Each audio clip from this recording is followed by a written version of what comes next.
Yahoo! Hello, hello, hello mga masters and mga kachi! Good morning, good morning, good morning, good morning po sa inyong lahat dyan sa Pilipinas at sa buong Asian countries.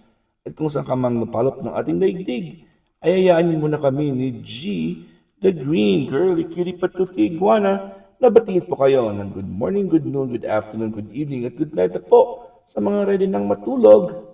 At welcome po sa ating episode ng ating G and Daddy Health and Lifestyle Tips. Ngayon po ay araw ng Lunes. At syempre dahil Lunes po ngayon, ay magpapasalamat na po ako sa ating lahat po ng mga nag-support sa ating kakatapos ng po na 91st Bahay Kulitan Premier Marathon.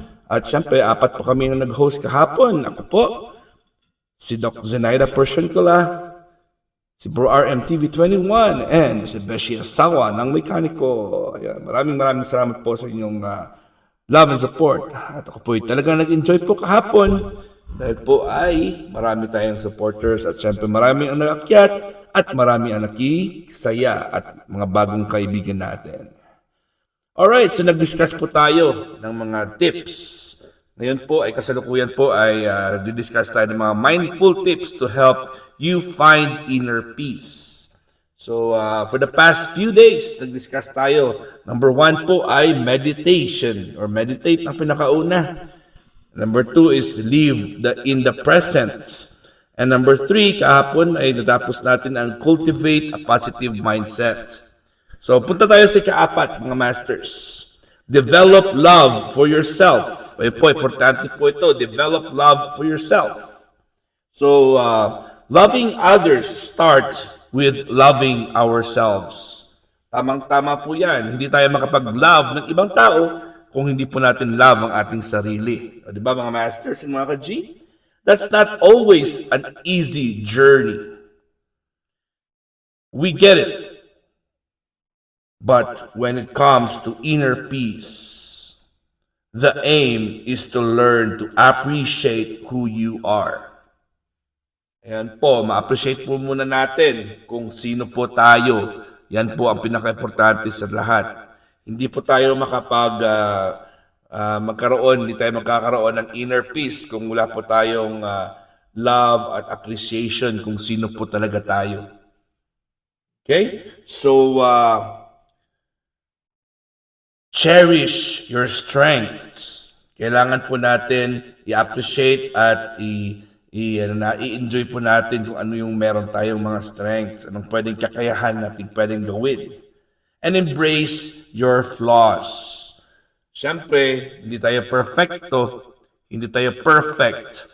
So we have to learn how to accept and embrace kung anong mga hindi natin pwedeng kayang gawin at ano po yung mga weaknesses po natin. Let's just face the fact na yan po ay ating, nasa atin na po yan. Okay, so importante po yan, acceptance muna. Okay, and of course, you are uniquely you. Tayo po ay tayo, ako ay ako, ikaw ay ikaw, magkaiba po tayo.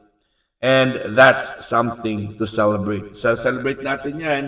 Develop love for yourself. Kailangan po natin yan na intindihin na magkaiba po tayo sa isa't isa. Hindi po tayo pareho. Okay? So, how to develop love for yourself? Paano ka po mag-develop ng pagmamahal sa iyong sarili? How? Paano po bang mga masters? Ito po take a moment to write down what you love about yourself. Ayan po, kung kayo ng mga papel or mga notebook po dyan at isulat mo sa papel, i-enumerate nyo po kung ano ang nagustuhan mo sa iyong sarili. Take a moment to write down what you love about yourself. If you hit a speed bump or two, imagine your best friend. What would they say they love about you? Ito, sample lang po ito. If you hit a speed bump or two, imagine your best friend, what would they say they love about you? So, halimbawa, na-aksidente kayo. Na-aksidente po kayo, example lang. Ayun. So, and then kasama mo yung kaibigan mo. And tatanungin mo yung kaibigan mo, ano ba ang nagustuhan nila sa iyo? An example lang yan, mag-imagine po kayo. Alright? So, number 5, practice self-care. Practice self-care po, mga masters. So, ano po ang practice self-care? Taking care of our physical, mental, and emotional well-being isn't a luxury. Hindi po mahirap yan pag inalagaan po natin yung sarili natin, ang ating physical at mental at emotional. Hindi po yung luxury, masters. Kailangan po talagang gawin po yan. Hindi po yan extra, super extra na kailangan mong gawin. That's a natural way. It's a necessity. Don't forget to set aside time for yourself every day. Ano po, kailangan po natin talagang maglaan ng oras para po sa ating sarili. Not only do you deserve it, it's also an important way to cultivate self-love that leads to inner peace. Ayan po, kung inaalagaan mo po yung iyong sarili, ay parang kinocultivate mo rin po, nag-ipon ka po ng, nagbibigay ka po ng halaga sa iyong sarili, nagbibigay ka rin ng love sa iyong sarili. Yan po, ang importante po dyan. O diba, sa gene natin, no? Ayun, nagpapakyut-pakyut na naman po ang gene natin. So, how to practice self-care? Example lang po ito, na according dito sa atin na schedule in some you time. Mag-schedule ka daw ng date sa sarili mo. Ikaw lang, nang wala nang ibang kasama. Yes, that means put in the calendar and stick to it. Maglagay po ng schedule sa iyong kalendaryo or sa iyong schedule mismo ng time na para lang sa sarili mo. Spend the time on whatever you like, a thrilling novel or iba dyan, nagbabasa ng novel, soothing bath, maligo ka. Si Jean natin nagulat. Ewan ko kung bakit. Okay, or a peaceful walk in nature, or even some relaxing yoga. So mag-schedule ka po ng time na para sa sariling mo lang at i-look forward mo po ito. Ilagay mo talaga sa schedule mo at mag-stick talaga sa schedule mo. Wag mong i-take for granted. So, halimbawa, gusto mo mag-videoke na mag-isa ka lang, or kung gusto mong mag-malling, o kung gusto mo mag-grocery, o gusto mo mag-mamili, para sa sarili mo lang po. Okay? So, number 6, visualize a peaceful place. Ito po, visualization naman po tayo. Visualize as a peaceful place.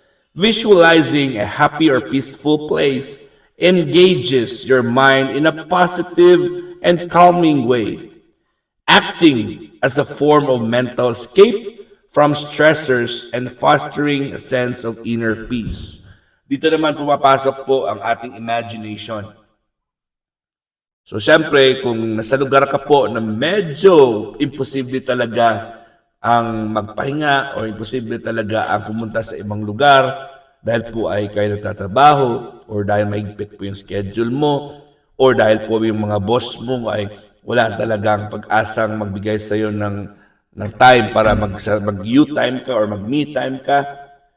So all you have to do is just go to a place or a corner in your room and you visualize. Diyan na po papasok yung ating concentration, ng ating imagination. Importante po yan, mga masters. Kasi makakatulong pa rin po yan kahit hindi po totoo yan. Pero once nag-visualize ka, once nag-concentrate ka, at once meron kang nag-create ka ng happy and relaxing environment, ang brain po natin na magpo-focus po yan, nagbibigay po sa atin ng peace. Okay? So very important po yan. What do you see, hear, or smell during the time kung ikaw po ay nag-visualize? Okay? So, close your eyes and think of a place where you feel utterly at peace. Ayun, i-take down mo po mga masters. Ito, take down nyo. Close your eyes and think of a place where you feel utterly at peace. Okay? It could be a beach, a forest, or even a memory. Yun po, ang yung mga gagawin natin. And what do you see? And sinabi ko kanina, ano yung nakikita mo, anong naririnig nyo, anong naamoy nyo. When stress starts to creep in, visit this place in your mind. Ayun, so mag-establish ka pala ng isang lugar na pwede mong tawagin na peaceful place mo. Halimbawa, nagbakasyon ka noon. Nagbakasyon kayo noon sa, halimbawa, sa Boracay. Doon ka nakakita ng iyong inner peace or peaceful place. So, i-remind mo yung self mo, i-visualize mo yung ang puting buhangin, yung magandang hangin, yung tunog ng tubig na humahampas po sa buhangin. Ayan. At syempre, mga magagandang tanawin na makikita nyo dyan. So yun, mafe-feel nyo ang mga masasarap na pagkain, yung amoy ng mga pagkain na fresh ka. Ayan po.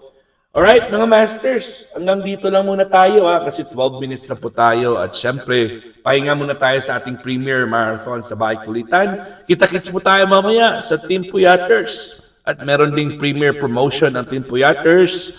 I hope na makasama po kayo sa amin.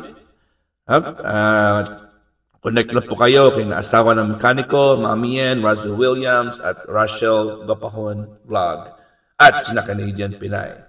Alright, mga masters, this is your one and only G and Master Worm. God is great. Yahoo!